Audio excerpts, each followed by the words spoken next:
Assalamualaikum students. Now we are going to discuss about microbodies, and microbodies are, as the name indicated, that these bodies are smaller bodies. ठीक है?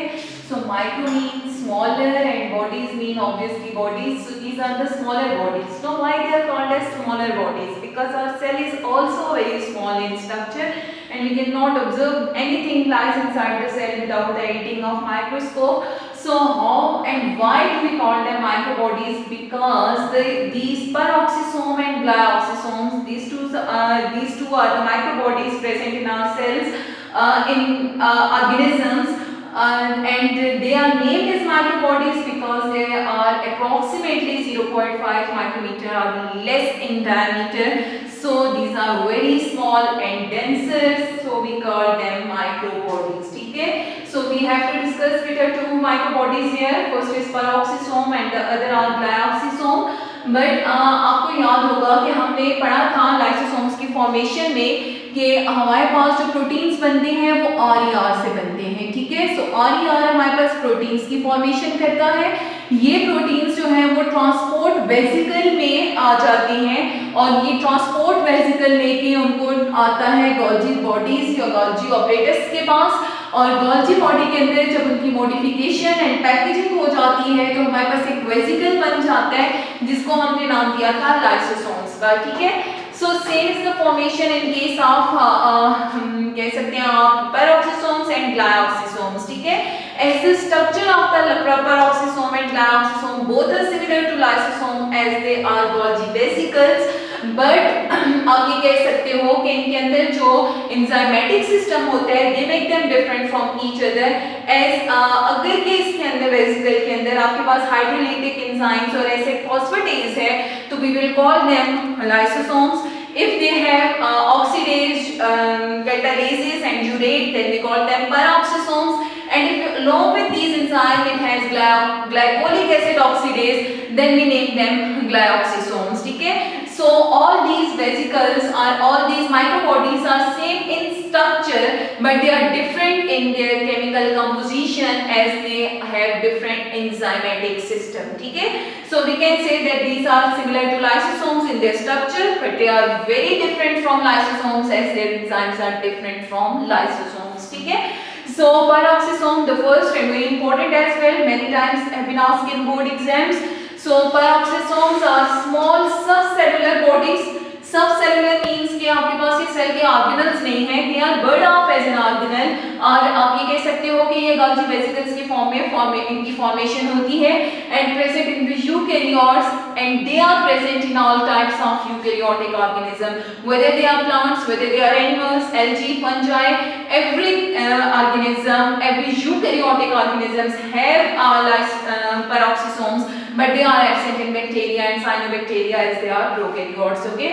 Then comes its nomenclature. So with a nomenclature means naming. So it is named due to the formation and breakdown of hydrogen peroxide. They are named as peroxisome due to the breakdown of these peroxides into water and then oxygen. ठीक है? हमारी body के अंदर भी hydrogen peroxide की formation होती है, plants में भी हाइड्रोजन पेरोक्साइड की फॉर्मेशन होती है. सो उन दोनों के अंदर जो हाइड्रोजन पेरोक्साइड है उनका इफेक्ट जो है वो क्रूसिव होता है, हार्मफुल होता है, टॉक्सिक होता है. सो इसको ये डिटॉक्सिफाई कर देते हैं वाटर एंड ऑक्सीजन के अंदर. So obviously both water and oxygen are not harmful for our cells. So we can say that they are helpful in the detoxification of hydrogen peroxide into water and then oxygen. ठीक है? So याद रखिएगा, it is due to the formation. ये बनाते भी हैं, peroxisome में इनकी formation भी होती है, and inside the peroxisome they have the enzymes which degraded the hydrogen peroxide into water and oxygen again. ठीक है? So this is the reversible process which carry out inside the peroxisomes. Then discovery. So they are also discovered by the T. Tube and his co-worker in 1965. In some book it is also mentioned as 1967, but the most appropriate is 1965, and they were discovered from the liver cell. So it means they are present in animals as well. Okay? Then size beta, so they are approximately 0.5 micrometer in size, as they have very less diameter, so they are named as microbodies. Okay? Then comes its structure. So they are single membrane enclosed cytoplasmic organelle. इसलिए कहा जाता है इसको single membrane, क्योंकि आपने पढ़ा है Golgi vesicle का जो वेसिकल होता है वो सिंगल मेम्ब्रेन होता है, डेंस अपीयर होता है। मतलब आप लाइसोसोम्स को देखते हैं तो they are found oftenly in the cells but they are denser, यानी एक जगह पे कहीं पे इनकी एक्युमुलेशन इंक्रीज हो सकती है। Contain crystalline core. So if you can see the structure, here is a lipid bilayer which is a plasma membrane or which can act as a lipid membrane. Then inside the lipid membrane we have the matrix, and inside the matrix we have a crystalline core, and inside the crystalline core enzymes are present, and this crystalline core is another membrane inside. आप कह सकते हो कि जो कि honeycomb की shape का होता है, ठीक है, and it is very similar to structure in structure with lysosomes but different due to the presence of different enzymes, and these enzymes are oxidases, catalases, urate, etc. ठीक है. So these enzymes are present because they perform the functions in the animals and plants, and especially in peroxisomes. Okay. So in animals they are present in liver and kidneys where they carry out the process of detoxification, and in detoxification they convert the hydrogen peroxide into water and oxygen. ठीक है. And same detoxification process can be carried out in the plants in the leaves. Okay. Then in plants a very important process that is called photorespiration. A very important short question as well, but it is given in detail in your chapter number 4. But here we will just discuss the few important things about photorespiration. So बेटा आप देखिए, आपको नाम से समझ आ रहा होगा कि photo mean light and respiration mean oxidation of food. ठीक है, या oxidation of organic molecule. अब देखिए लाइट की प्रेजेंस में जब ऑक्सीडेशन ऑफ ऑर्गेनिक मॉलिक्यूल होता है, RUBP यहाँ पे मैंने लिखा है, इसका मतलब है राइबुलोज बाइफॉस्फेट. ठीक है, राइबुलोज बाइफॉस्फेट ये आपके पास आप ये कह सकते हो कि प्रिकर्सर होता है ग्लूकोज बनाने के लिए स्ट्रोमा में. तो अब देखो ribulose is a 5 carbon sugar. ठीक है, इस 5 कार्बन शुगर के साथ 2 फॉस्फेट ग्रुप मौजूद हैं. तो अगर आप इस शुगर का स्ट्रक्चर ड्रॉ करें 1 2 3 4 एंड देन 5, तो इसके 5th और 1st कार्बन के ऊपर फॉस्फेट ग्रुप प्रेजेंट होता है. That's why it is called as ribulose biphosphate. So it is a sugar when it reacts with the oxygen instead of carbon dioxide. ठीक है, normally इसने कार्बन डाइऑक्साइड के साथ react करना है. So when it reacts with carbon dioxide it forms the PGA phosphoglyceric acid and continues the dark reaction. ठीक है, या कैल्विन साइकिल आप जिसको कहते हो फोटोसिंथेसिस का, उसको ये कैरी आउट करता है. लेकिन अगर प्लांट्स के अंदर डेफिशिएंसी ऑफ कार्बन डाइऑक्साइड हो, now how this deficiency of carbon dioxide is created inside the plants. So बेटा देखें कि जब हॉट रीजन्स होते हैं, हॉट क्लाइमेट के प्लांट्स होते हैं, तो डे टाइम में वो अपने स्टोमेटा को क्लोज कर लेते हैं. क्यों स्टोमेटा को क्लोज करते हैं? ताकि उनके अंदर से ज्यादा ट्रांसपायरेशन ना हो और उनमें विल्टिंग या वेदरिंग ना हो जाए. सो उसको बचाने के लिए उन्होंने अपने स्टोमेटा को तो क्लोज किया, लेकिन आपको ये पता है कि स्टोमेटा के थ्रू कार्बन डाइऑक्साइड इन होती है और ऑक्सीजन जो है वो आउट होती है. So it means carbon dioxide cannot enter into the plant cell and oxygen cannot leave the plant cell as the stomata are closed. So if the stomata are closed and the plant cannot be able to gain the carbon dioxide and release the oxygen, so inside the chloroplast, RUBP reacts with the oxygen and forms a molecule that is called glycolate. ठीक है, and then glycolate will go into the peroxisome where it will be converted into glycosylate and glycine. Then glycine will go into the mitochondria where it forms the serine. ठीक है, so बेटा ये तो हमारे पास different structure बनेंगे जब हम photo respiration को डिटेल में पढ़ेंगे.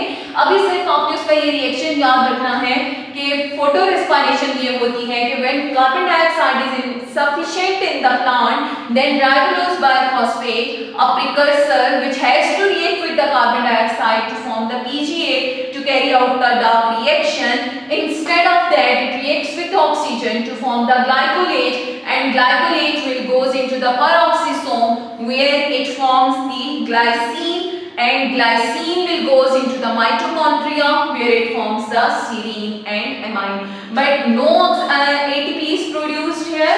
No ATP. आप यूजली देखते हो कि रेस्पिरेशन में ATP बनता है, लेकिन यहाँ पे ATP नहीं बनता, so it is considered as a waste process. Okay, लेकिन आपने याद रखना है कि फोटो रेस्पिरेशन जो है वो 3 ऑर्गेनेल्स के अंदर होता है, क्लोरोप्लास्ट, पेरोक्सिसोम्स एंड माइटोकॉन्ड्रिया. सो आप तीनों के रोल में इसको लिख सकते हैं. ठीक है. देन बेटा बीटा ऑक्सीडेशन. बीटा ऑक्सीडेशन का मतलब होता है कि जो हमारे long chain of fatty acids होते हैं, जैसे अगर आप देखें तो ओलिक एसिड को अगर आप देख लो तो ओलिक एसिड में 18 कार्बन है. 18 कार्बन का मतलब है कि ये जब ब्रेक होगा तो इससे 108 ATPs प्रोड्यूस होंगे. ठीक है.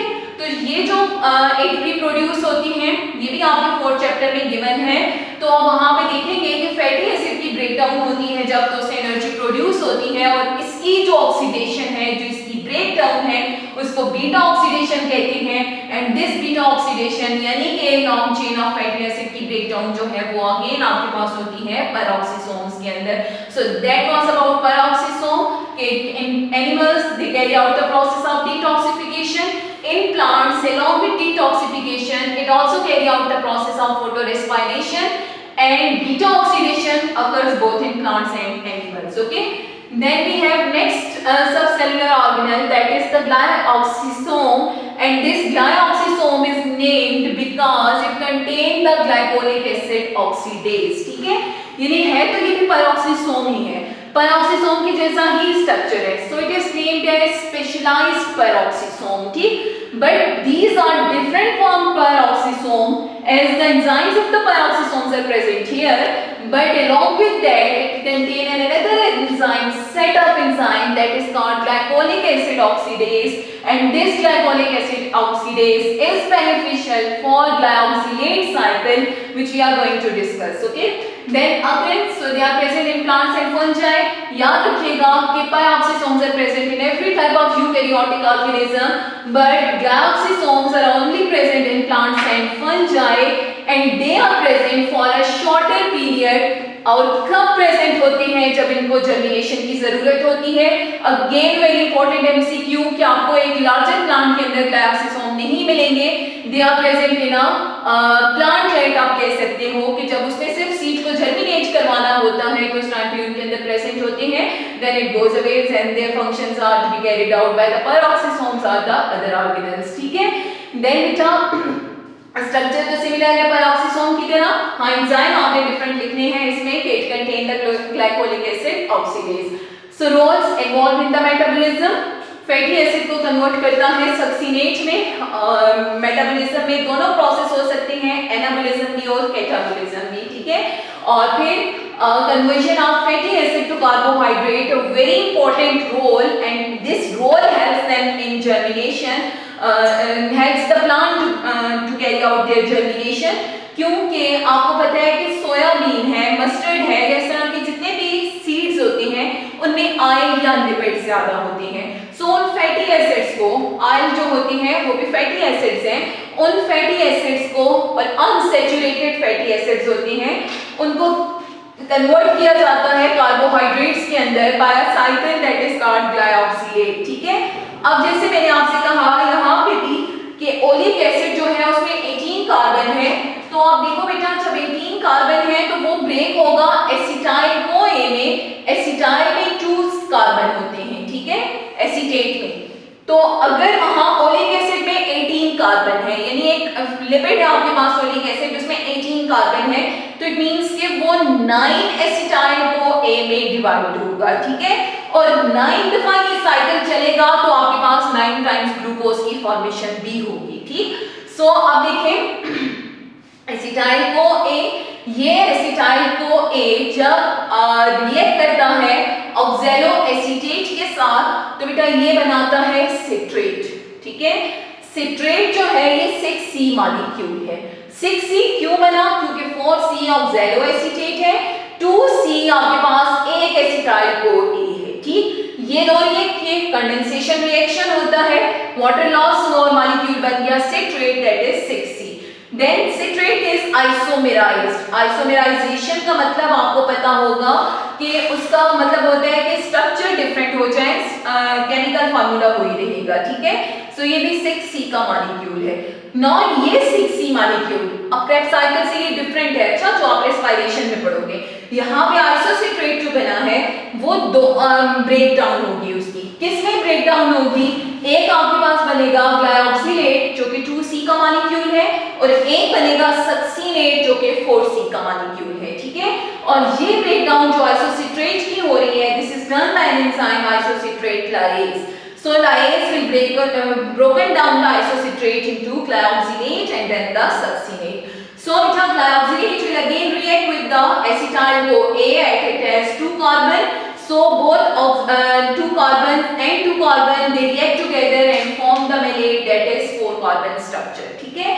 And along with that this succinate will oxidize. Oxidize का मतलब होता है हाइड्रोजन को लॉस करेगा, तो वो FAD आपका एक मॉलिक्यूल होता है, उसके साथ अटैच होकर FADH2 बनाएगा। फ्यूमेरेट बना, fumarate is again 4C molecule, उसके साथ वाटर ऐड होता है तो मेलेट बन जाता है। इट मींस कि यहाँ पे दो तरीके से मेलेट बन सकता है।